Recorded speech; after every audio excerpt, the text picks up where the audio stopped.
Good morning, good afternoon, everybody. Thanks for joining us. I'm Amy Vaughan, your Together Digital CEO, and I'm here today with one of my favorite peeps, Kimberly Lee Miner. She is a member, and I'm not going to read your bio. I'm going to let you talk about you because I think that that's always just so much more interesting than hearing somebody read your bio. I am so excited to be here with you today to talk about and bust some myths about work-life balance. Excuse my cat. Well, Kimberly, why don't you tell us a little bit about yourself? Sure. So, hey everybody. Good afternoon. Happy lunch. I hope you all have a great lunch in front of you for a lunch and talk. I am originally from Philadelphia.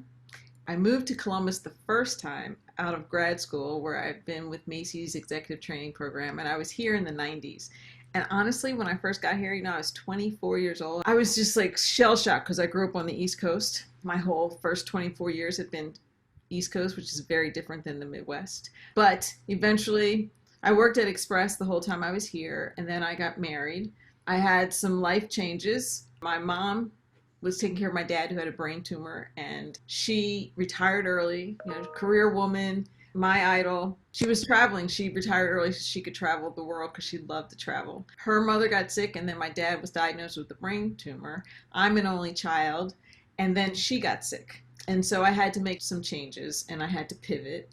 I learned a lot about myself and I moved to New York City. Love New York City.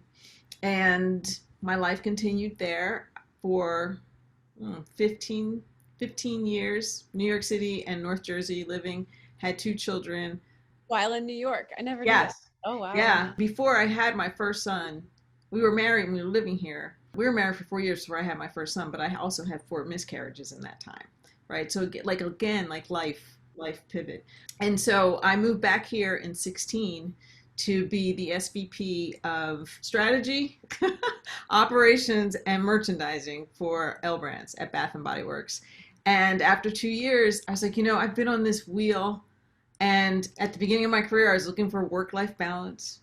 The middle of my career, I was looking for work-life balance. And all of my life experiences led me to what I'm going to talk about today. But then I realized, okay, it's time to do something different. And so I started my own company. It's called Bumbershoot. And Bumbershoot, if you don't know, is a magic umbrella. So we've got you covered. And there's all kinds of magic under there. And so we work with leaders to transform their cultures. And we're transforming them so that they can be collaborative, engaging, inclusive communities for women and people of color to excel. And as they excel, the businesses accelerate because it opens up all new, markets for growth. And so that's what I do at my day job. And outside of that, I create communities for women that are just fun. I have Spiceteria, which is a community for professional women in their, well, it started in their 40s and 50s, but they are professional women in their 20s, 30s, 40s, 50s. It's for women. And we do a lot of programming around empowerment, engagement, education, and fun, right? And right now, our 100% focus is on the election. So we're doing all types of different things to just make sure that every woman understands what her rights are, understands what the issues are that pertain to her, and we can stop voting against ourselves because there's so many women who they defer to men. And I'd like to say that most of them are in, boomers or older, but that's not the case. And so we want to really make sure that women understand how powerful they are and how important their voice is. That's what we do, and that's me, and nice to meet you all. That's so great. Yeah, I think it's interesting too. It's like, you said throughout your career, like beginning, middle, it seems like you're always looking for balance, but then life and your career always tend to throw things at you, That's right. you know? And I think that's what's really kind of most challenging is like sometimes the more you experience life, the more it stops you in your tracks and makes you think about what's valuable, what's not. And I think that in a lot of ways, that's where a lot of people are right now with everything that's happened in the last 6 months, the culmination of things, and with the pending election as well. It feels like there's so much at stake that we really have to start to slow down and look at what we need to prioritize within our life to achieve balance. So I don't know if you had anything more you wanted to share on the myth of work-life balance, or if Well, you want absolutely. I have a lot to talk about that. Okay, So, we'll get into that and then we'll get into some questions. But in the meantime, ladies, if you have questions while Kimberly is sharing, just add them to the comments, add them to the Q&A, and we'll get to them.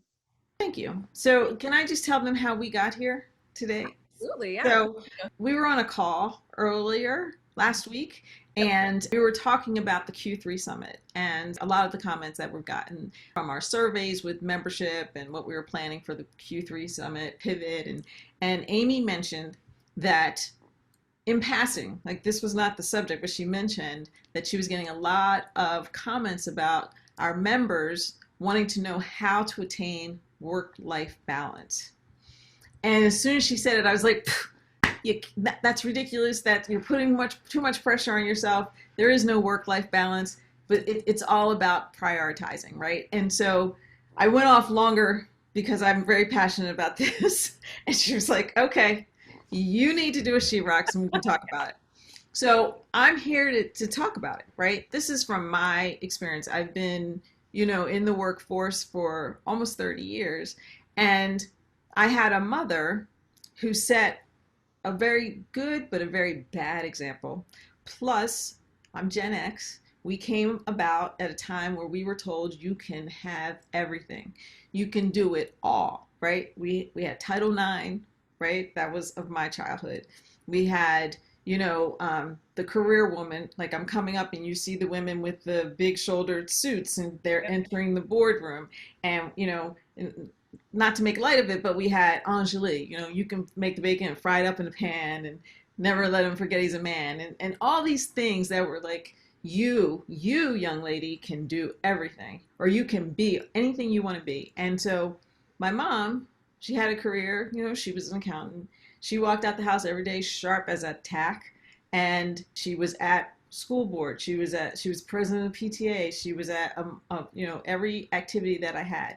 She just never gave up. And so I grew up thinking, okay, I can do it all. It's going to be balanced, because she always looked like she was having fun while she was doing it.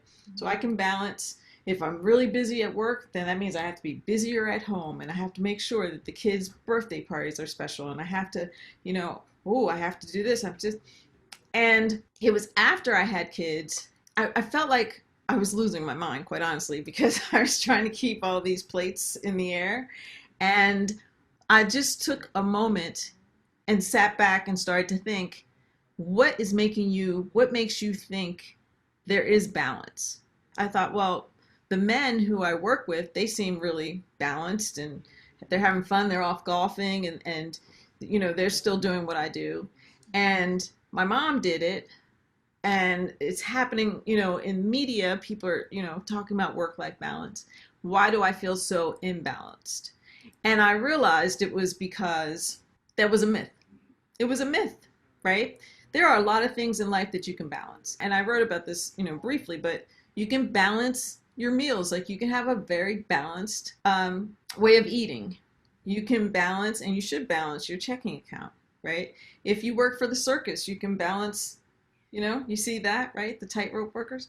There are a lot of things you can balance, but you can't balance life because you never know what's going to hit you, right? And so when I really thought about it and I saw, okay, my mom seemed to be balanced. The thing that I missed, and this was a big gaping miss, I don't know what I was thinking. My grandmother lived 10 minutes from us. Mm-hmm. And so my mom she could do that because she didn't have to worry about childcare.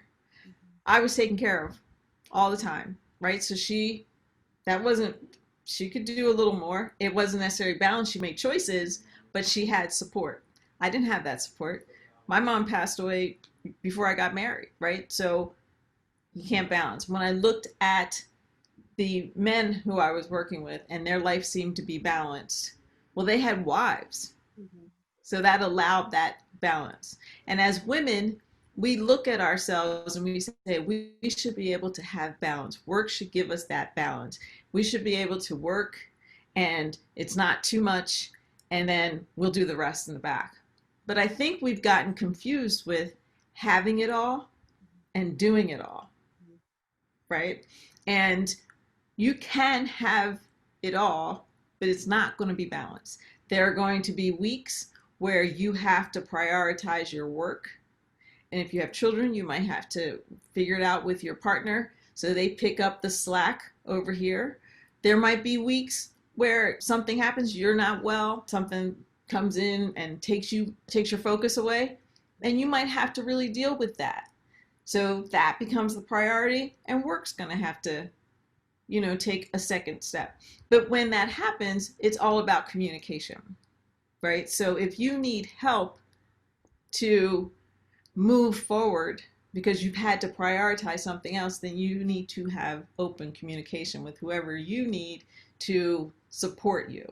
It's never going to be balanced. And I think that when we go after life thinking that everything's going to be equal and it's going to add up to 100, then we put extra pressure on ourselves, because when it doesn't, then we think, oh, we haven't done enough, or we aren't enough.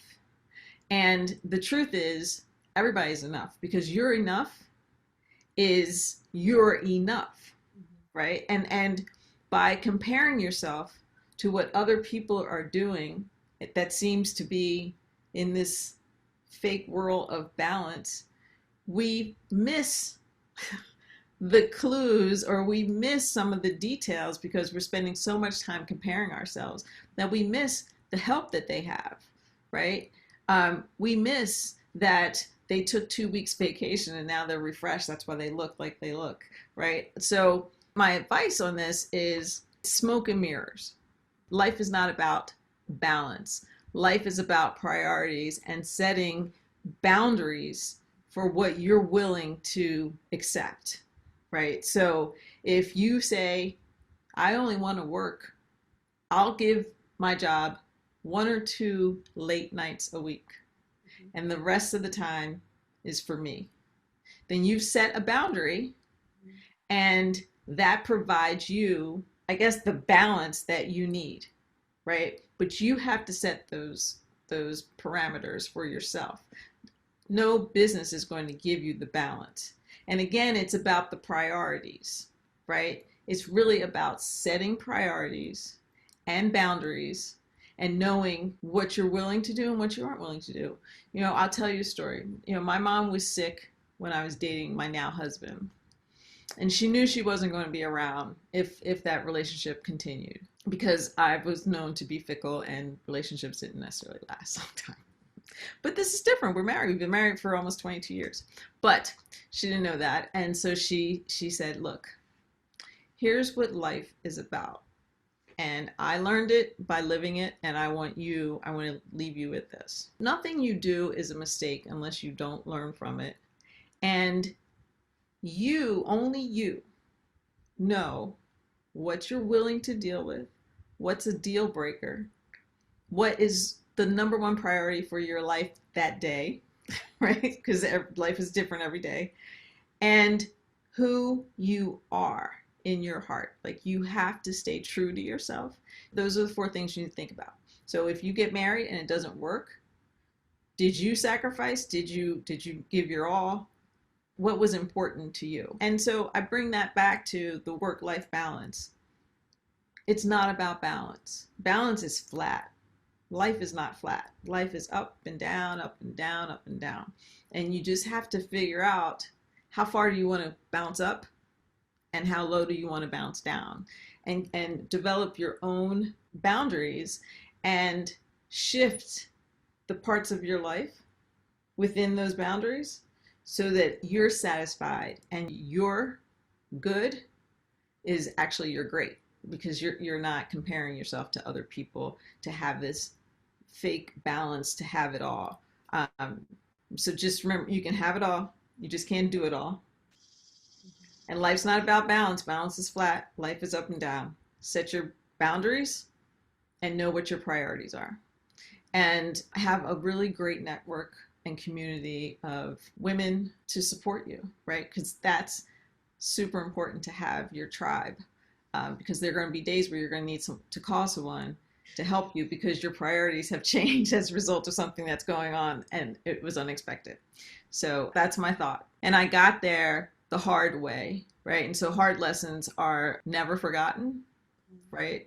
Because I was really searching for that work-life balance. And I just realized, I think I realized it after my father passed away and I had to shift again and, take care of his affairs. I had two babies and I had a career and, I was like, well, they should be able to let me work this and then I can do this. And that just didn't happen. And I had to make some priorities and make some changes. And it worked out perfectly.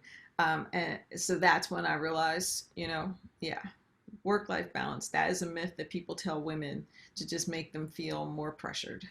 So take the pressure off yourself. You are the most important part of the equation, and just set your priorities and boundaries. So That's great advice, Kimberly. I love it. So much of that. Yes. And a lot of the folks that are listening were kind of calling out the things that they resonated with the most. So boundary setting is so important. Life isn't about balance, it's priorities and boundaries that you see. A really good friend once told me, really dig deep and think about what matters most to you, right? Those three things on a Post-it note and stick them everywhere, on your laptop, on your mirror for in the morning, so that you know what you should and shouldn't say yes to. I think it's another thing, I know I personally feel inclined always to want to be helpful. And so when somebody comes to me and asks for my time or my energy, I'm usually going towards a yes before I've even heard every detail. I started to learn that by looking back at those Post-its, I'm like, okay, does this really fit with the things that I need? And if it doesn't out of that, then sometimes it's a no. And then time boxing has been another big thing. I think like doing what you said and thinking about your priorities, and then looking at your week and slotting in time for yourself. that's right. For the things that you love, whether that's friendship, family, then time to work, like deep work without being interrupted. All of those things can make you feel like you have it all in a sense, but you, like you said, you're defining that all. But what a great and wonderful gift. I'm sorry, it's so hard to lose a parent, much less both, but it's such a wonderful thing that like your mom left you with that wisdom and that gift of her knowledge and experience. So anyways. Yeah, it's interesting. You think you know who you are, Mhm. right? And you base what you want your life to look like Mhm. on who you are when you come out of college or when you're Yeah. starting your career, because you're like, I'm an adult. I think I know who I am. And as you go down that path, it's really fascinating if you just stop like every couple of years and kind of reassess who you were at the beginning of that part of your journey and who you are and what those lessons are you've learned. And some of them you want to apply and some of them you want to throw away, but Right. it continues to help you as you are formulating your future relationships and who you are professionally and who you are as a friend and who you are in all these different roles that we play as women. When you think about the number of roles that we play, it's fascinating that we think we can be balanced, right? Like, how's that possible? Why are we continuing down this path of, fitting in, trying to fit into someone else's idea? Because I think work-life balance was a buzzword that I did. Yeah. Yeah. I was why doing don't a you, little can you tell research. everybody what that came from? Because Yeah. when I read that, I was like, yeah, yeah, I was a little taken aback. Yeah, I was doing some research before this, just because I was kind of curious, and I was wondering, like, where did this whole idea right. of work-life balance even come from? Is it a new word? It's relatively new. It actually, the term first appeared in the UK in the 1980s, kind of like a plank in the women's liberation movement. And it was basically the group had advocated for flexible work schedules and maternity leave for women. Obviously, men were relatively unencumbered by um, Right. the ability to pursue their career goals and not worrying about housekeeping or family rearing. So this group was working to kind of bring to light the necessity for work-life balance, asking if women could really have it all. And then so the ironic thing was exactly what you pointed out, was this notion of, can women have it all without any sense of acknowledgement of the necessity to integrate work and life more fully, because of the way women's roles in society have played out up to this point. It's really interesting that at some point, and I'm curious to hear what you think about this too, like at what point did having it all and doing it all get confused? And it kind of even goes back to your point that you'd written earlier about of this idea of a full life versus a fulfilled life. We could dig in a little deeper on both of those if you don't mind for a minute. Certainly. So we can take the first question of when it got confused between having it all and doing it all. And it's funny because I've started writing a book, and this was in chapter one. I Yeah. talked about this when we were coming up, because the generation before us, as an older Gen X person, the generation before my mom's generation, it was all about taking care of your family, Mm-hmm. right? Like they had to get things signed off. If you wanted a credit card, you had to get it signed off by your husband. If you want, like all of these Your things, house. anything, right? And so the ERA was in my mom's time, and all these things were happening. And I think that the mothers who kind of pushed through and had their careers and were like, yes, this is what it's about. This is what the ERA is about. This is equal rights, and we should be it. Um, those women, if you look back and you see them going to work, Mhm. some of them were confident enough to just continue to be feminine, but a lot of them felt like they had to show up like a man, Yeah. right? And to get heard and to really be in the game. And so that's what I was talking about, the shoulder pads and this Yeah. stoic almost depiction of who they felt a woman had to be successful in the business world. And we saw that, and I think they weren't they it took so much to be that they didn't have the time to tell us, oh, by the way, we have given up our social lives, we've given up parenthood, even if we have children, or we've given that up to pursue this. And I don't think they even realized that was happening until they were so far in. So we didn't get the nuances, we didn't understand what the sacrifices were to have it all. Yeah. And we thought, this is just great. We can have it all. We are going for it. And as we got into it, in our minds, there was no differentiation. It was, to have it all, you have to do it all. Because there was no one was telling us, no, here, you have to find the tools.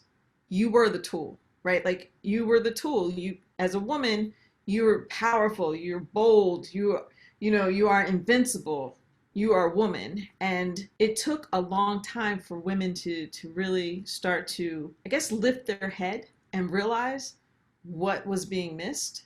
Mhm. And that's when the understanding of, oh, I have a full life, but it's not necessarily full of what I want it to be full of, Mhm. right? What and let me start asking some questions. Let me start looking around and figuring out, how do I have a fulfilled life? And the difference is, a full life keeps you busy. Have you ever met people who are constantly running? Like they're just constantly running. You try to talk to them and they can't. They text you. It's kind of a half thought. You can't slow them down to just take a deep breath, because they're constantly running, and they're like, oh, I'm just so busy. And it's almost like The bad. it's a reward, Yeah. right? Like they wear it like an S on their chest. Yeah. I am just so busy, because that's a person who has a full life and has not taken the time for themselves to understand what would be fulfilling for me. Like what would make me feel like I don't have to run around and grab everything. I can enjoy what I have, right? And it's enough. You are enough. And so those are the differences that I see. I used to be that Yeah. full, run like a crazy person. And at one point, I asked my aunt, she was like, is somebody chasing you? Like, what do you mean? She's like, you are constantly like this. Like, what are you afraid of? Like, is there somebody behind you? I can't see them. And I was like, no. She said, you need to slow down. Like, just slow down. And if you just slow down, what you see, you will be able to paint a picture of what is fulfilling for you and put those pieces together for your individual puzzle, right? Like we all have our own puzzle. We all have those pieces. And your puzzle changes Mhm. as you go through your journey, because no journey is like this. Mhm. It's not real. There are curves. Yeah. And the pieces of your puzzle are not the same as the pieces of someone else's puzzle. then you have to know what those pieces are that make you fulfilled. You cannot forget to stop. Like, you just have to stop at some point. Because if you just have a full life and you don't take inventory of you and what you need, you're going to get to a point and it's going to be a full empty life. Mm-hmm. Right? So it'll be full of empty containers, Mm-hmm. right? Um, and if you have a puzzle, it's just going to be in pieces because you haven't had the time to stop, put it together, look at all the beauty, and then move and change a few pieces as you continue to go. And so that is the difference between a fulfilled and a full life. And sometimes a fulfilled life, it's full, it's full, but it's full of things that feed you as opposed to full of things that take away from you.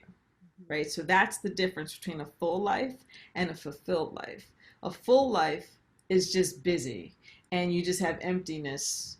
You know, you might start 3/4 of the way full. By the time you're finished, it's just empty containers. Whereas fulfilled life, it's full, but those containers have something in them, and together they make a beautiful mosaic, right? Or a painting or a great dish of who you are, right? It's your recipe. It's the colors of who you are.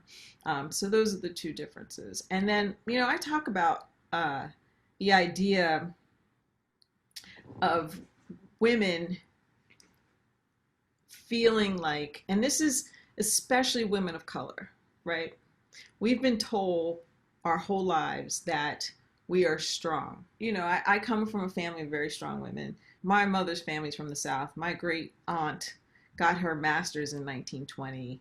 She got a divorce in 1921, right? She married somebody and she's like, he was just so good looking, but that's all he was. And I could do better by myself, right? Like, this is 1921. These are the people that I came from, right? And I spent a lot of time with them. And it was always about being independent, being strong, being able to do anything again. But they didn't teach me that meant I couldn't do everything, right?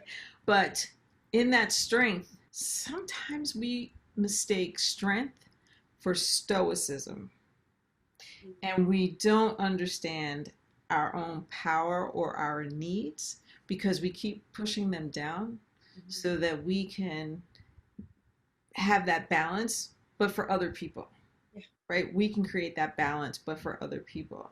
And I talk about the difference between being strong and being stoic, because I think a strong woman, we shouldn't chase balance, goes back to my earlier points, chase priority and boundaries and a fulfilled life. But also in there is strength in being vulnerable and asking for help. Asking for help is probably one of the hardest things you can do as a strong woman. So there's definitely strength in doing something that is difficult, but it just adds to your puzzle, because once you ask for help and you get it and you've set your priorities and now you know your boundaries, what you're able to create for yourself is all you, right? And you can build those tools and the relationships so that you can continue to build yourself. It's a burden that is put on people. And I know as a woman of color, it's a special burden, because there are so many other things that are put on us, or people see us as, we're always thought to be stronger. When we're younger, we're thought to be older, right? Then, because society has said, oh, this is a strong person. So statistics talk about how young girls of color at 14 and 15 are seen as 18 and 21, right? And the pressures that are put on them. And so, I know that is a woman's trait, but I just want to be clear. It definitely is something that women of color struggle with, even more so because of the pressures of the systemic racism and the problems in social injustice.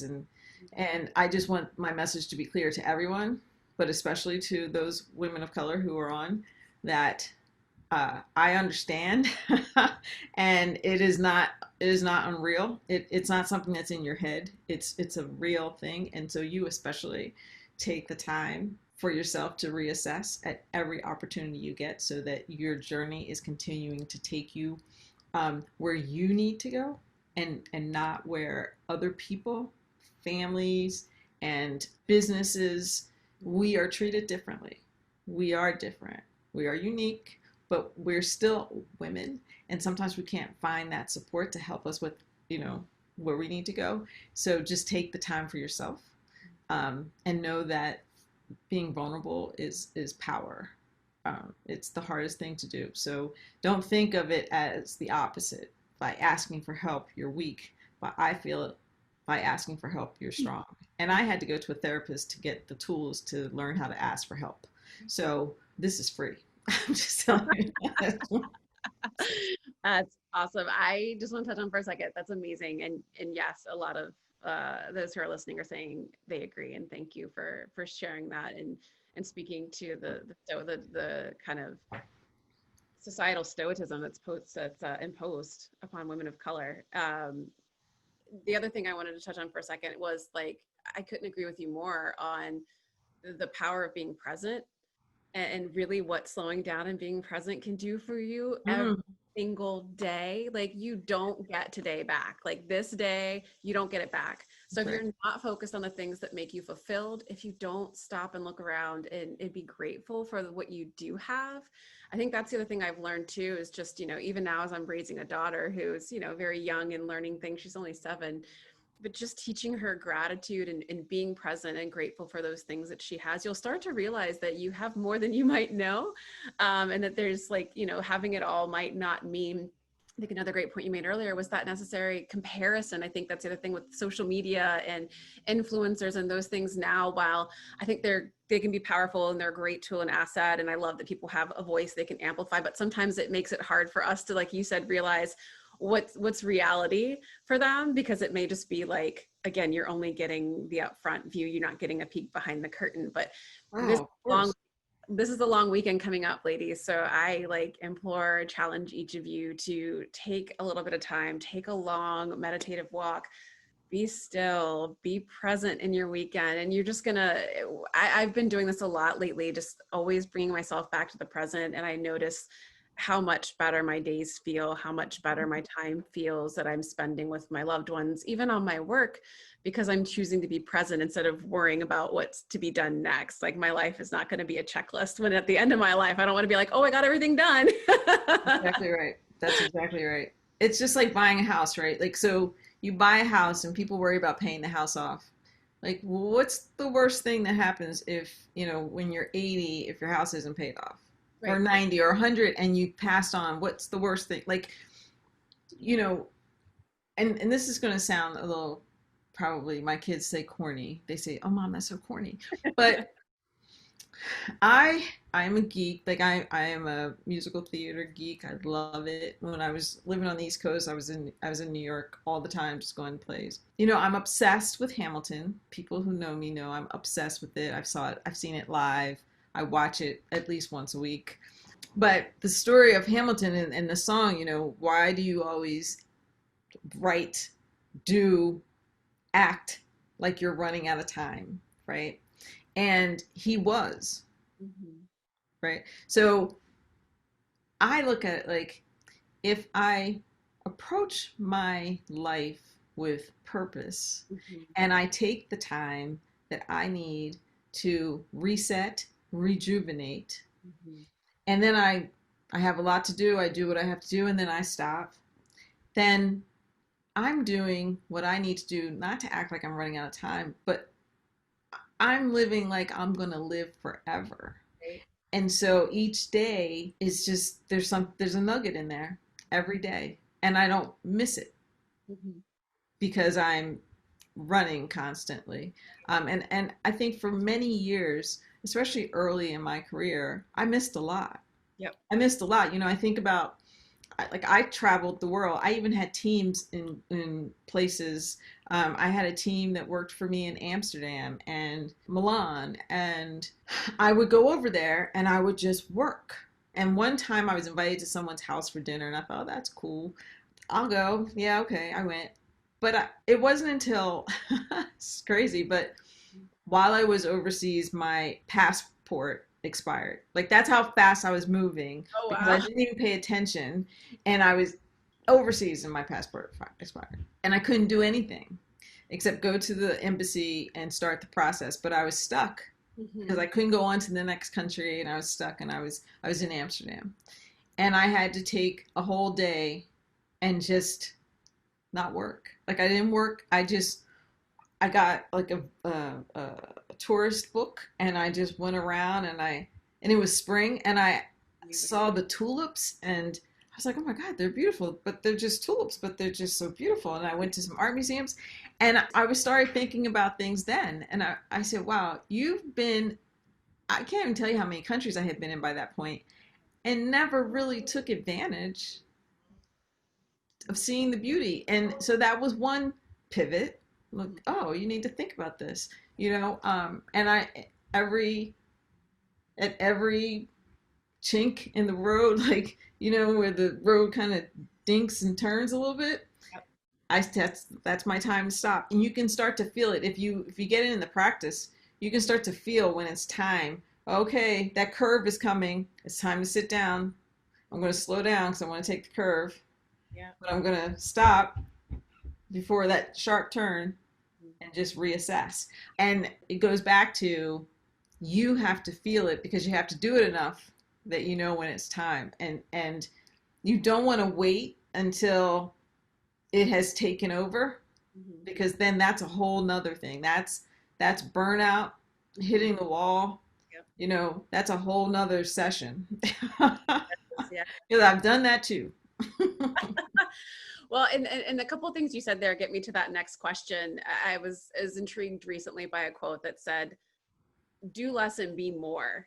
So I'm kind of curious, does that resonate with you as somebody who, like myself, was very much a doer and ambitious, and I'm like go go go go all the time. It's like, yeah, I'm curious how you feel about the "do less, be more" statement. Yeah, when I was in corporate America, I worked like 80 hours a week, right? And I would bring work home with me. Even when I had the kids, after I had kids, I would get them in bed and then I'd be up late. And it got to the point where I felt like I was just on a hamster wheel, right? Like I didn't feel like I was really achieving anything. And since I've been, on my own and building this business, like I have several clients, like it happened very quickly, but I have several clients. Plus, I'm on some boards and I have, my communities that I build. And it seems like a lot, but my schedule is so different. Like I do less. I Mhm. mean, I take less time away and I get more done, right? So my Monday and Friday are generally my down days. And my schedule is blocked at 4:30 every day. Mhm. And I don't usually start before 9 o'clock. And I get up several times a day and I'll go out if I want to meet somebody for lunch. And I take those moments to really enjoy. So I'm essentially doing less, but Mhm. I'm actually doing more because I'm doing what I was doing in corporate America, but now I'm doing it for several different clients. And when I was in corporate America, I didn't have time for boards. I didn't have time to meet anyone. I didn't even have time to talk to my friends. And now I connect with them. I reconnected with my sorority sisters. We get together once a month. I hadn't talked to them, it seems like 10, 15 years, some of them. So that is, I'm managing my life Mhm. to allow me to enjoy life, be productive, Mhm. and grow my business. And you have to be focused. Mhm. Right? You really have to be focused. But if you focus on what's important, it goes back to what we were saying. If you set your priorities and you know your boundaries and you are the priority, it's not a bad thing, right? I know people say it's selfish, but it's not, right? I think that if it's selfish if you are extreme, right? Like your kids are crying and you're like, no, I'm chilling, right? But it's not selfish. And there's something to self preservation because at the end of the day, we're still responsible for a lot of things and a lot of people. And if we don't take care of ourselves, I know it sounds trite, but it's true. If we don't take care of ourselves, no one's taken care of. my father passed in 2006, and between my mom passing in 96 and my dad passing in 2006, I had lost uh, I've lost track, but I've lost probably 12 family members. Mm. And in large part, I was the person responsible for their care or their funeral or, taking care of them while they were sick. Yeah. Not because I'm the oldest grandchild, but because my mom did it. Mm-hmm. It kind of fell to me. Mm-hmm. And by the time my dad passed, I was just numb. Like I didn't even know, I had, like I said, I had a little baby and I had my older son. And so I found out about Miraval, and they had this grief program, and they and it was special for women, and so I went. I left the babies with their father, right? And I went, and people were like, "I can't believe you were gone for 10 days. Mm-hmm. Like what? How? Why would you leave your children?" And I was like, 10 days? I'm going to be with those kids for the rest of their lives, hopefully. Yeah. And my husband, they're his children too. Like Right. it's 10 days where I need to get myself together, because I could feel I wasn't myself. And I Mm-hmm. took that time for myself. Yep. And I came back and I wasn't, I was feeling myself being, short tempered and like just not having it together or even knowing who I was, because I just felt like, oh my gosh, I've just spent 10 years in the darkest part of of reality, of dealing with sick people and burying people and working and having kids, and then my 4 miscarriages and all that stuff was all in there, and you just keep going, Yep. thinking that you're going the right way, and you're not.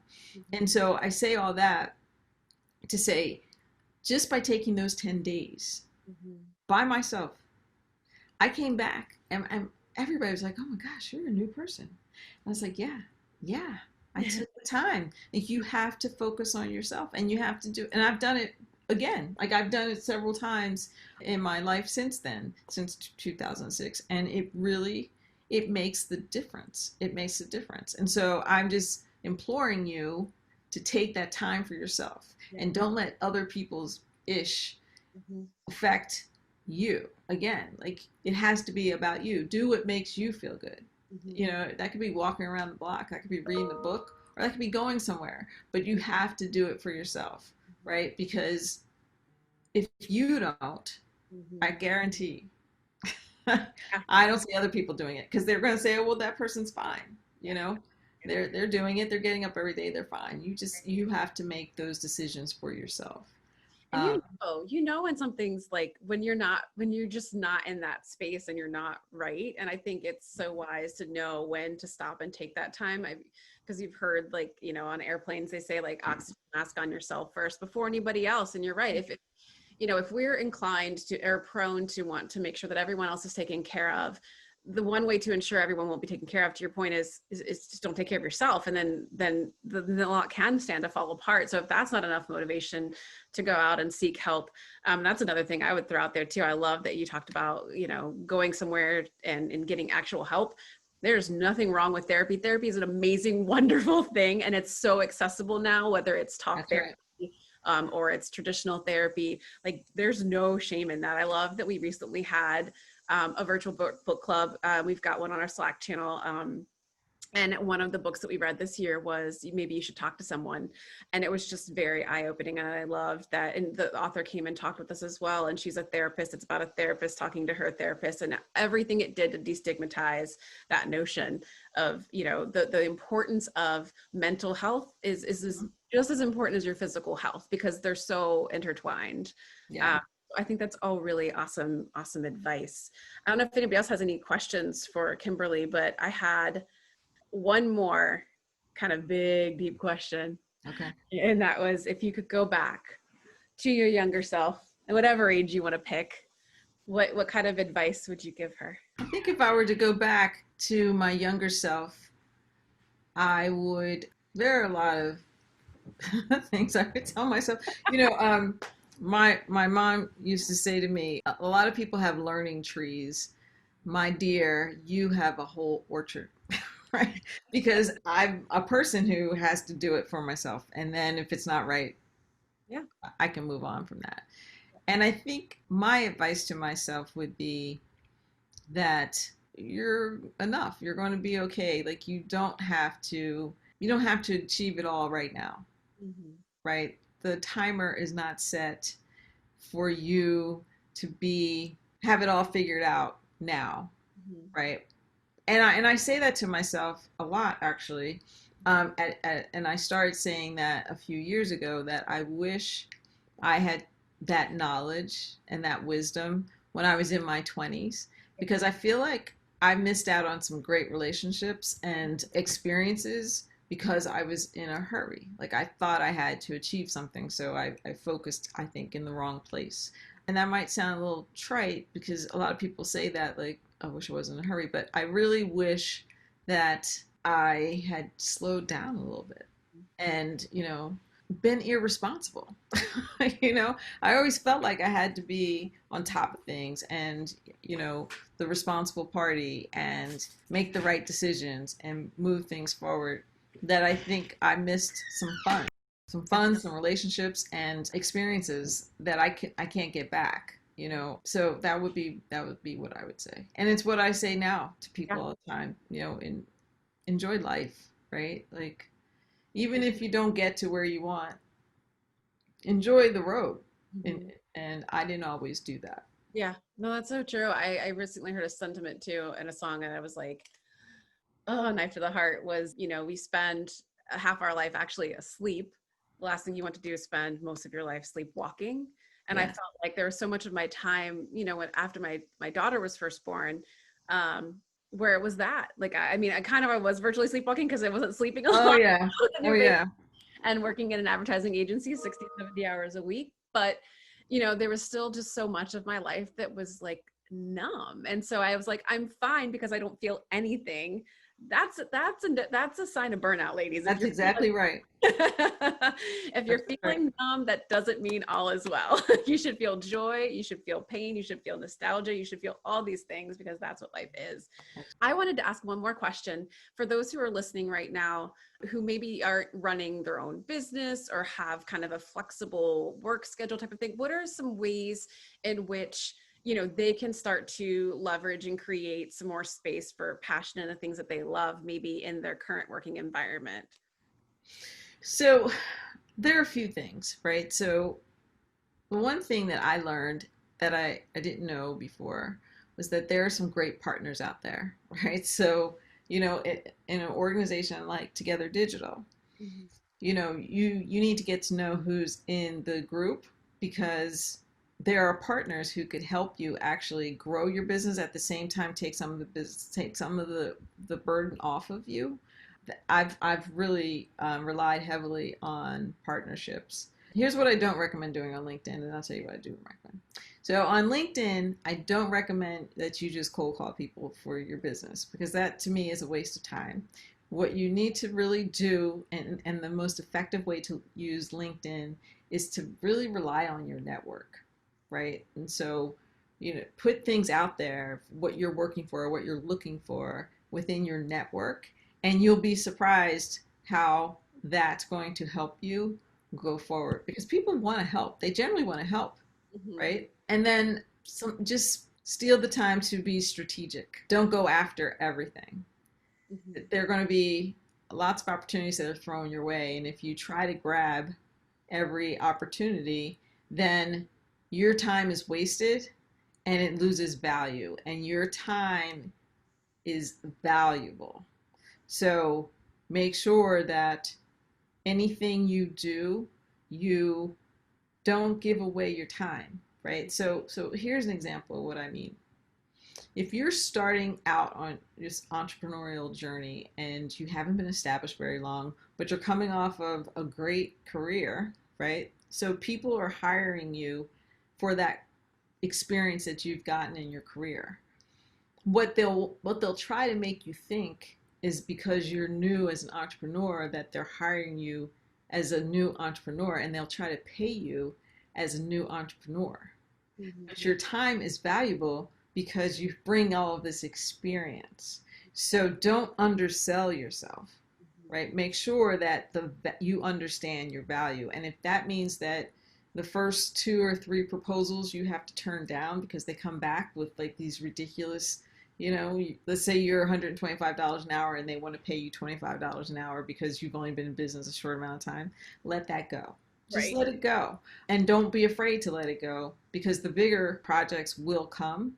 Those are some of the things that I would say that are really important.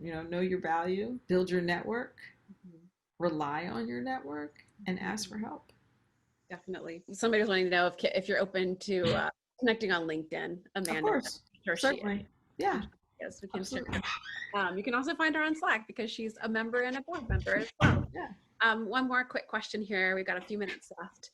How can we explain boundaries to clients in a way that's professional but also firm, so we can respect our time? Example: dictating calls on certain days or giving clients a link to schedule a call, but then the client picks up the phone and randomly calls. Okay, so I'll tell you what I do. So, I had Calendly that wasn't working. And then I would send out Doodle, right? Okay, here's when I'm available.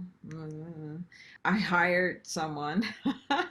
And I mean, it's $20 an hour. They work very part-time. She knows my limitations. And if it's something that's real important, she'll ask me. But generally, that's and there's a service. So we have, like the Regis offices. So there's Intelligent Office downtown Columbus, and I'm sure there are ones in every city, and they're really inexpensive. You could just get them to answer your phone, and they know your schedule, so that you don't have to be the one telling your clients that you have boundaries, Mhm. right? And if they call, it's okay to let it go to voicemail too, because then you can figure out what's the message I want to give them when I call them back. Hmm. But you have to manage that. And just because they call you doesn't mean you need to talk to them. I have clients that call me sometime at 10, 11 o'clock at night. And I just laugh Oh, because I'm right. not answering the phone.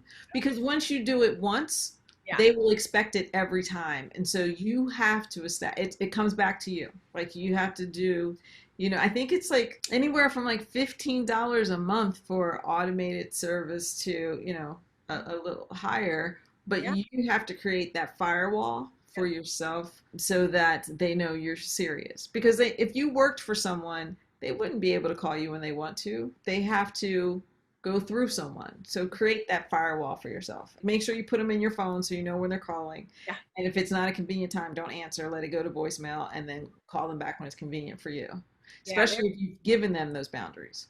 Right, exactly. So stick to your boundaries. I think that's great advice. And I love the idea of outsourcing. I think sometimes too we think that it's like a luxury, but I think if you look at the amount of time that you spend doing certain things, and if you could exchange that time, because time is money if you're running your own business especially, and if you can exchange that time and outsource something that's cheaper, it's probably going to give you not just peace of mind, but actually more productive time to get work done and getting paid for those hours as opposed to trying to be a schedule coordinator. So that's great advice. I love that. And I think that's something that I've even had a hard time at certain times, like looking at and doing like outsourcing and saying, even like yard work and like cleaning and things like that. Cause I'm like, oh, those are things I should be at home doing. No, no, no. If I can manage to have somebody else and it gives me more time back for either me, my family, and or my work, That's right. it's money well spent if you can do it. If you can do it. That's Um, right. so, anyways, And you can do it at different levels. I mean, there are people they're interns, there are people who are looking for that. And Groupon is great. yeah, Use Groupon. I'm telling everybody, like Groupon. So for those outsourcing things, you can get 50% off. You could get it for like a fraction of the real cost. And try different companies because you can always use the coupons or stack up. You can sometimes you can buy multiple coupons from Groupon, but I definitely recommend using Groupon for some of those outsourcing projects that you need help with. I do feel like the most efficient women, especially that I've ever met, are not the ones that try to do all of it. They just know No, how to do really a damn good job at delegating. you can have it all. You don't have to do it all. Remember Right. that. You can have it all. You don't have to do it all. It And together. work-life balance is a myth. Right. This doesn't exist. doesn't exist. Oh my gosh. Well, this was so much fun. We're just a couple minutes over. We don't have any other questions coming in, but everybody's still hanging out. So I guess they're enjoying the conversation and hopefully getting something out of it. Because I know we were just having a nice time hanging Yeah, out. it's good. But thank you for doing this. I really appreciate it. I hope everybody takes some time this weekend, really listened and heard some of the great wisdom and advice that Kimberly said and shared with us. Take that to heart, and hopefully you can start to blow past that myth and find some more fulfillment in your life. Yeah, I hope so. And reach out to me on LinkedIn. I hope to meet all of you. Have a great weekend. All right. Bye, ladies. Bye. Thanks.